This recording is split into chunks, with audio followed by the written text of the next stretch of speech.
Honorable Dice, Honorable Mr. Singh, Mr. Rohit Hariharanji, Dr. Mukul Asharji, Dr. Shirishira. Don't mind me sitting and talking. They just discuss. With due permission. Shri Ashwinji, Shri Dipesh Ross, dear friends and all our senior colleagues. At the very outset, I must express my gratitude to the Environmental and Consumer Protection Foundation for inviting to conclude the second roundtable meet on climate change, especially agriculture and sustainable development and consumption and public leadership.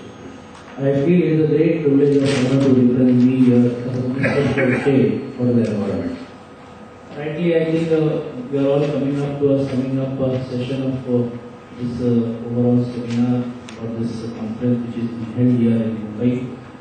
In fact, I would like to welcome and I would like to thank you choosing a city where really wherever discussions are being taken place, it is being taken seriously. Overall, you must be knowing that today environment has become a very big issue. Usually, environment used to be a last priority, but nowadays it has become a major priority for any state, especially the state which is in developing. And Maharashtra being a developing state as well as Mumbai being the financial capital of India, it has become the responsibility to attend these kinds of functions and to take suggestions from you. So firstly, I would like to thank you for choosing Mumbai the place for this kind of discussion, and I am very much hopeful that whatever conclusion you must have come down, state government of Maharashtra will be taking it seriously and taking it seriously. And wherever time comes, we need to lead towards the center. I'll proudly, I can say that Maharashtra will be the first state to lead in this. I really appreciate. Although outside, if you see, it's not becoming a problem of any individual state nowadays.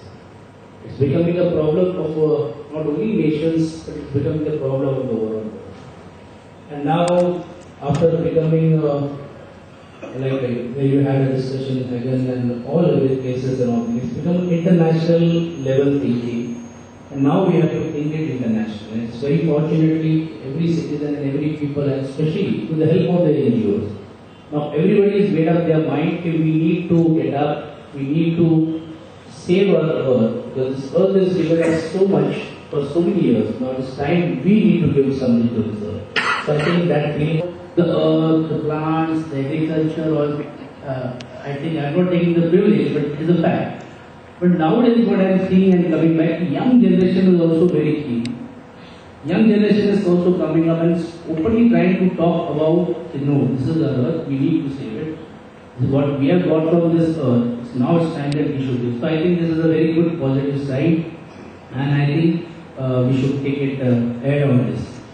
Rightly, as you said, there are a lot of issues which need to be addressed, which need to be discussed, which has been discussed internationally, which has been discussed to all state also. Again, there is a debate internationally why certain sanctions or some kinds of impositions should be taken place now only, and why only the developed countries should face this, although all other developed countries have taken the benefit of these things, and now why it has to be only imposed to the developed countries and states. So there is a big debate. But again, let us not go into that debate. Let us not go into that controversy.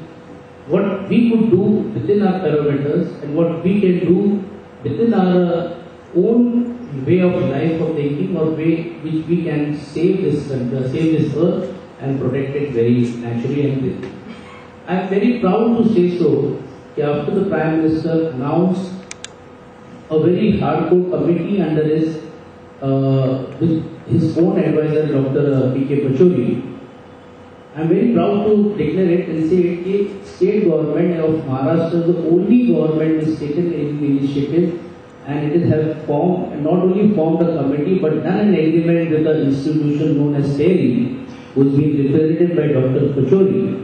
And not only Mr. Pachori, but 24 members of the committee has been set up, with a lot of scientists also included into that committee, who is going to see what kind of change of climate is going to take place and what are the repercussions which is going to be faced by the state.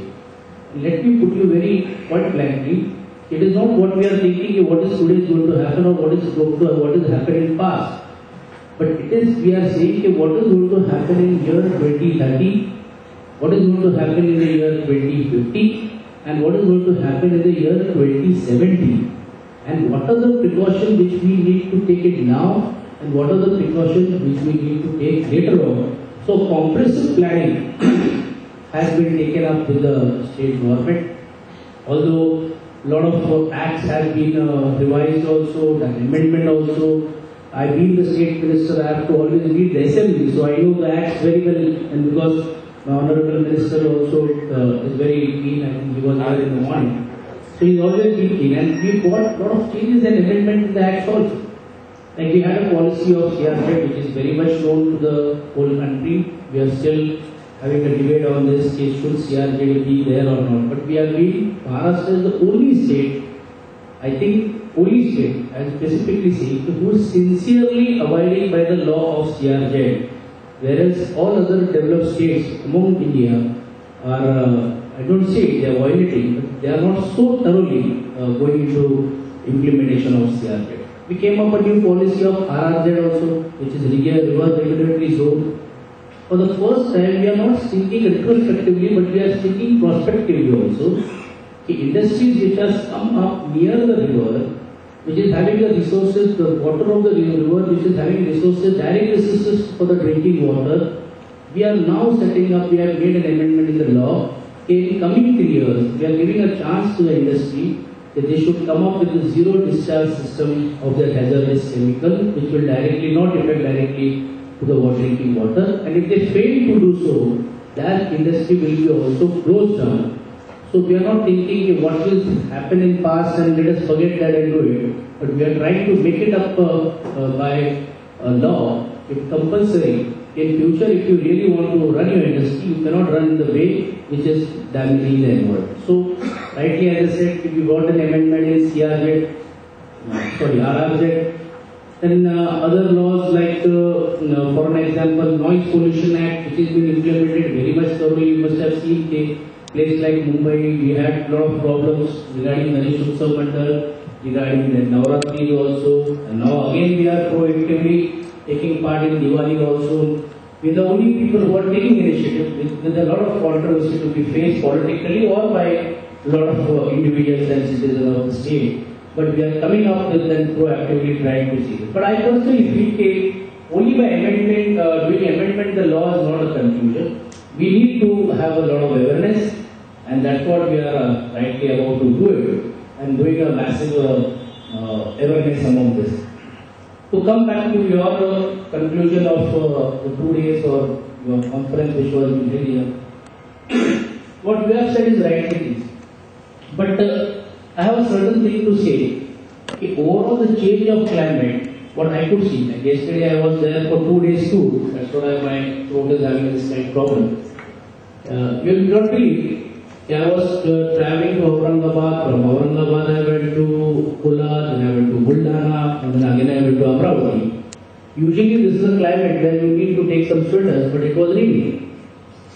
And now, people, when I went to Satara last week, people appreciate it because there was a lot of rain. But again they cursed me, there is so much rain, all our crop is being going to the... And now we need to see whatever areas which used to have severe rainfall are having very low rainfall, and the regions which were having very low rainfall are having severe rainfall. So, if you see horizontally or if you see environmentally, if this change of climate, is it going to sustain that agriculture, because what type of rainfall is needed for that particular agriculture? If that only more rainfall will be happen, so I think we will have a more problem of agriculture also. So that point has to be also seen.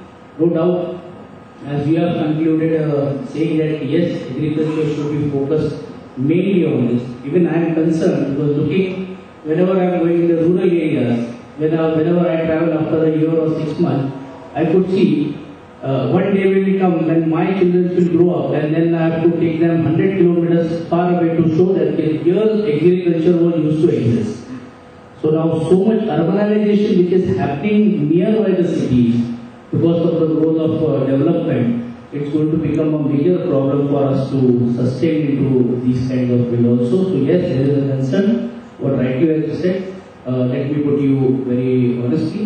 We are also very much concerned, and we are looking on that line also. In fact, I personally feel that now you need to have some zones also where you have to restrict. You have to say, you know, this much agriculture has to be in. First, it was like NA or non-agriculture or agriculture.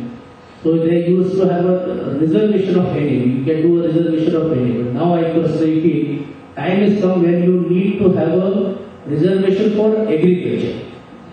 So now the times are changing. So I think you all have to lead towards that particular area. Lastly, I sincerely expect that the thinkers and the scientists and the social and the political leaders, including me, who are all presenters, would have given us serious thought to all these points and enlighten and guide the humanity to protect and save the world from the serious disasters which may be a cause to a complacency and negligence in the respecting of the rules of the nature in these 2 days roundtable. Once again, I extend my sincere thanks to all of you for giving me an opportunity to express my view. Thanks a lot. Thank you.